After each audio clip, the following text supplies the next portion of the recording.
வணக்கம் மக்களே, சற்றுமுன் கிடைத்த தகவல் ஒன்றை பார்க்க போகிறோம். ஸ்டாலின் மேஜையில் இருந்து உளவு ரிப்போர்ட் வெளியேறும் அந்த கூட்டணி கட்சி உடனே எடுத்த துரித ஆக்ஷன், திடீர் தகவல். இந்த ஒரு தகவலை பற்றி தான் நாம் பார்க்க போகிறோம். தகவலை பார்ப்பதற்கு முன்னதாக நீங்கள் நம்மளுடைய சேனலுக்கு புதிய பார்வையாளர்களாக இருந்தீர்கள் என்றால் மறக்காமல் நம்மளுடைய சேனலை சப்ஸ்கிரைப் செய்து வைத்துக் கொள்ளுங்கள் மக்களே. திமுக கூட்டணி கட்சி ஒன்றை பற்றி முதல்வர் ஸ்டாலினுக்கு உளவுத்துறை ரிப்போர்ட் ஒன்று சென்றதாக அரசியல் தரப்பு வட்டார தகவல் தெரிவிக்கின்றன. தமிழ்நாடு சட்டசபை தேர்தல் 2026 நடக்க இன்னும் ஒரு வருடம் கூட இல்லை. இதனால் இப்பொழுதே தமிழ்நாட்டில் அரசியல் கூட்டணி பேச்சுவார்த்தைகள் நேரடியாகவும் திரைமறைவில் நடக்க தொடங்கிவிட்டன. முக்கியமாக திமுக கூட்டணியை உடைக்க அதிமுக, பாஜக, தமிழக வெற்றிக் கழகம் ஆகியவை தீவிரமாக முயன்று வருகின்றன. நேற்று கூட அதிமுக கூட்டணிக்கு வருமாறு எடப்பாடி பழனிசாமி விடுத்த அழைப்பை விசிக, சிபிஎம் கட்சிகள் நிராகரித்தன. திமுக கூட்டணியில் குழப்பம் ஏற்படுத்தும் முயற்சி என திருமாவளவன் விமர்சித்து செய்துள்ளார்.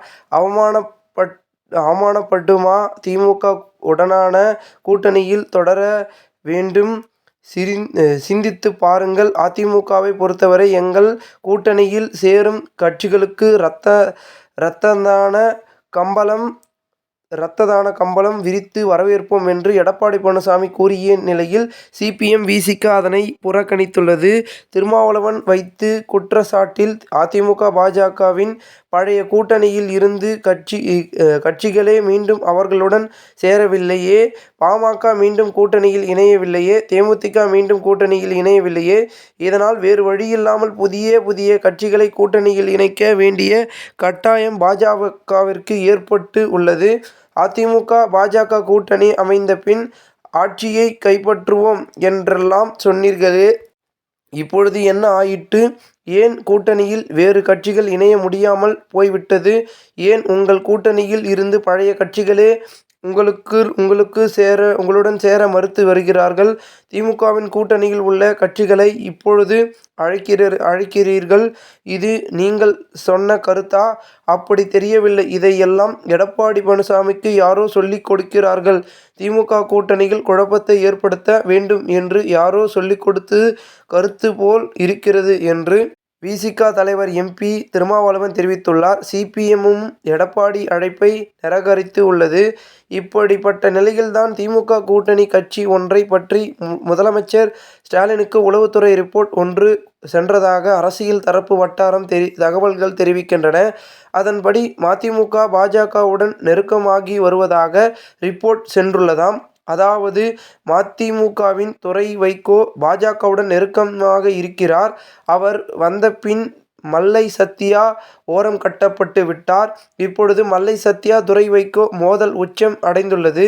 இப்படிப்பட்ட நிலையில்தான் திமுக கூட்டணியை உடைத்துவிட்டு செல்ல துரை வைகோ திட்டமிட்டுள்ளதாக கூறப்படுகிறது. பாஜக கூட்டணி பக்கம் செல்ல திட்டமிட்டதாக உளவுத்துறை மூலம் முதல்வர் ஸ்டாலினுக்கு தகவல் சென்றதாக கூறப்படுவது. இதன் காரணமாக மதிமுக சீனியர் முத்துரத்தினத்தை திமுகவின் ஸ்டாலின் இணைத்து கொண்டதாக கூறப்படுகிறது. பொதுவாக கூட்டணி கட்சி தலைவர்கள் வெளியேறினால் அவர்களை திமுகவில் ஸ்டாலின் இணைக்க மாட்டார். அதனை மீறி இந்த முடிவை எடுக்க காரணம் மதிமுகவின் திட்டம் என்கிறார்கள். பாஜகவுடன் கூட்டணி வைக்கும் திட்டத்தை அறிந்தே மதிமுகவிற்கு ஸ்டாலின் செக் வைத்துள்ளார். பாஜகவுடன் மதிமுக போனால் மொத்தமாக அந்த கட்சியே கூட உடையும் அபாயம் இருப்பதை ஸ்டாலின் சொல்லாமல் சொல்லி இருக்கிறார் என்கிறார்கள் விவரம் அறிந்தவர்கள். இந்த ஒரு தகவல் அரசியல் வட்டாரங்கள் பெரும் பேசும் பொருளாக இருக்கிறது. இந்த ஒரு தகவலை குறித்த பொதுமக்கள் உங்களுடைய கருத்துக்களை கமெண்ட் மூலமாக தெரிவிங்கள். நன்றி, வணக்கம்.